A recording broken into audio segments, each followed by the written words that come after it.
Hey everybody, Mr. Eric here, and today we are looking at one of my new favorite headphones. I probably say that almost every single video, but such is the way of somebody who's obsessed with headphones, right? So we've got the Sennheiser 660s right here, and really I wanted to try this headphone after I tried the 560s because that gave me kind of a new perspective on Sennheisers. And previously I've had the 58X and the 6XX, and there's just something about them that never came together for me with those headphones. The 560S I thought was a different take from Sennheiser, and I thought it sounded really good.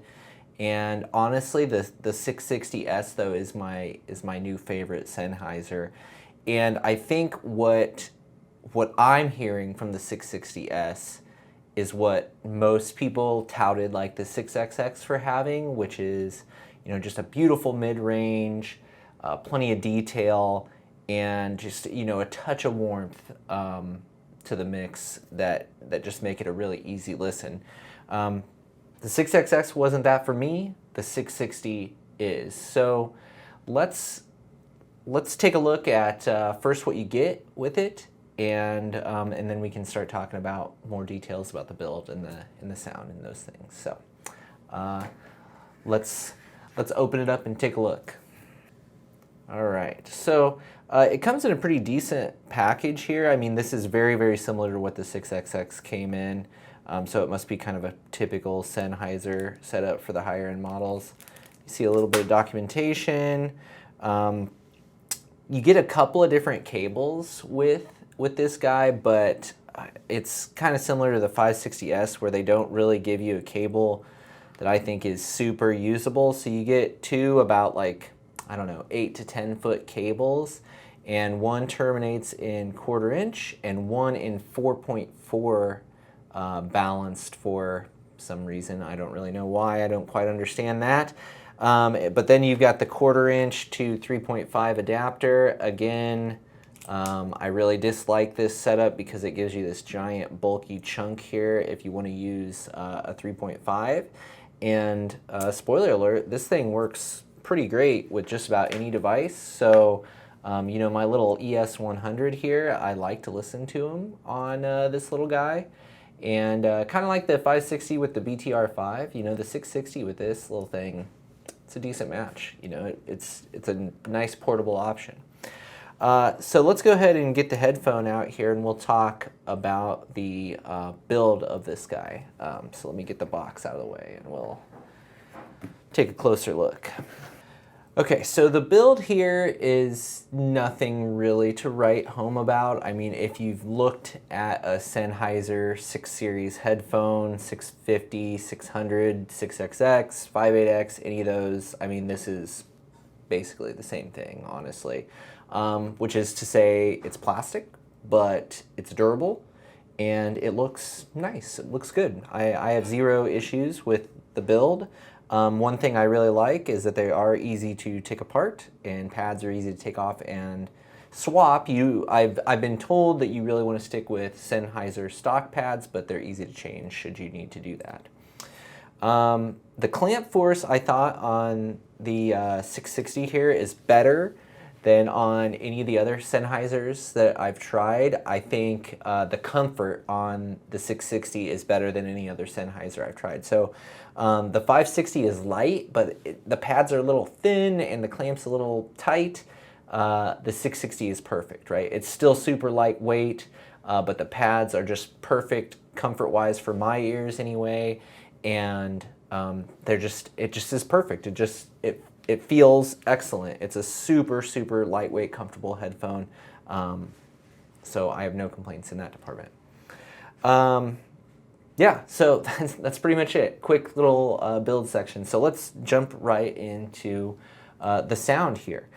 And I think, like I said earlier, what you're getting with the 660 is you're getting that Sennheiser house sound, but you're getting like the next gen of it. So this is the refined version of like the 6XX, I would say, or of any of that line. I haven't heard the 600 personally, but yeah, I mean, compared to the 6XX, I'd take this all day long. And really where I think you're getting an improvement here. Whoops.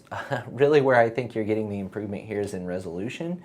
And I think maybe that's what's clearing up the rest of it for me, because my problem with the 6XX was just that it was like a little bit grainy in the upper mids, and so after a while that would just grate on me a little bit. And I thought the 5.8X was the same way, and I still do. I actually picked up another one of those just to compare after getting these, because I've seen a lot of people reference that like maybe the 5.8X sounds similar to the 660s. I'm not really getting that, but I could see how some people might. But anyway, so let's go top to bottom on these, and I think the treble here is really phenomenal. And I'm not really like a treble person most of the time, but it's just presented in such a great way on the 660s. It's airy. I feel like it extends reasonably well.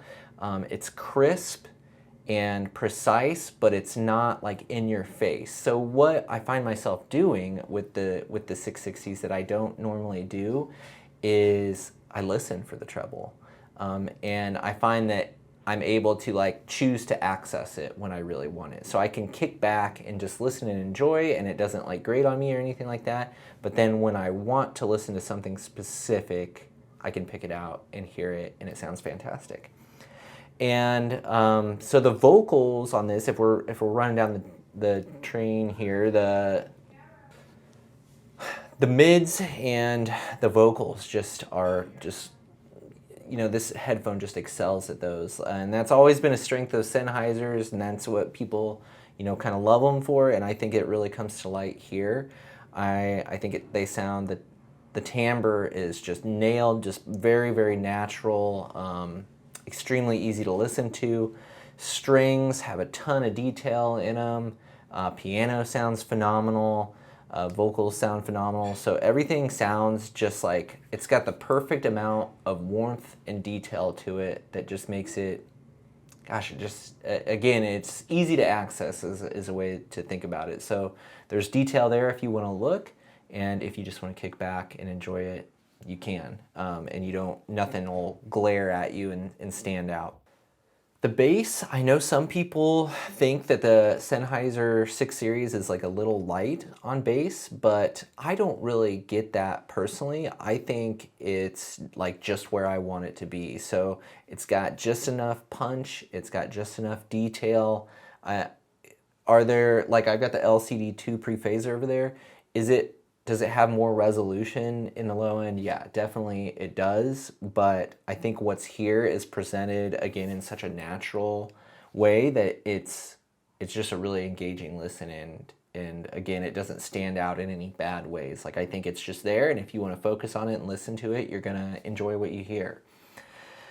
Where I think this headphone is really, really special is in the imaging and soundstage department. So I think it just nails it, to be honest. Like, it's not a huge soundstage, but it is like just perfect as far as directional imagery. It's got a nice amount of depth, a nice amount of width. Again, not big, but like it's there, and you can go through and you can hear where every specific thing is at. And it just sounds so natural, and it just makes this headphone, it takes it up a notch.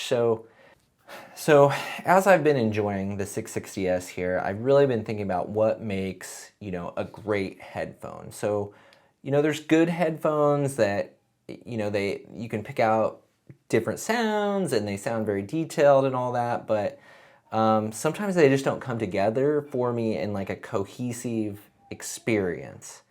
And that would be like the Sundara fell into that category for me, where I knew each individual piece was presented well, but it didn't come together for me. And with the 660S, it all just comes together just effortlessly. And it creates an experience, like a cohesive, complete experience, and there's nothing in there that's going to drag you out of the experience. And that's kind of similar for the LCD2 pre-phaser. It's different. It's a much different presentation, but again, it's a cohesive, complete presentation that just makes it an experience to listen to it. what it comes down to is I love this headphone. The 660S is a phenomenal headphone, and one of its great, it's just so easy to use. It's because it's lightweight, because it's comfortable. It can be driven off of just about anything. This is probably like the least amp picky headphone I've ever used. Like, at least since I've been trying different amps with headphones anyway. This thing sounds good on everything. If I put it on the Magnus, it sounds crisp and clean and just super precise. If I put it on the Cavalli Tube Hybrid, like, it opens up a bit and some frequencies become a little exaggerated and engaging. So it just, I can listen to it on the ES100 and it, you know, becomes a portable option that I can sit out on my couch and wear it, and it still sounds wonderful. So it sounds good off of everything. Same thing with genres, like more so than anything else, like this is just a do-it-all, good at everything headphone. So hip-hop, R&B, folk music, acoustic, electronic, like anything that I have listened to on this just sounds good, like just sounds the way it should sound. Live stuff sounds great because of, like I said, the imaging and the speed of this headphone. And one thing that this definitely has over the LCD2 is it games pretty well. So because of that great imaging and soundstage, like playing games in this headphone is a really great experience. And so I think it does it all, and it does it all well. So honestly, if I'm going to, if you're at like the $100 headphone and you're considering like what your upgrade path should be, like do you need an amp, do you need a DAC, do you buy a new set of headphones, like what should you do? I think you should seriously take a look at the 660S if you're looking to spend about $300-400. And here's why. You can pick these up like I did all day long, used now for $350. I bought these for $300 with like an extra aftermarket cable with them. I've seen them as low as like $250. So at that price, I think I would go with something like this and then a cheaper amp DAC to do an upgrade path, and then you can spend more money on your amps and DACs and stuff later if you feel the need. But like I said, this thing sounds good just off the ES100, and these guys you can pick up for like $50-45 now.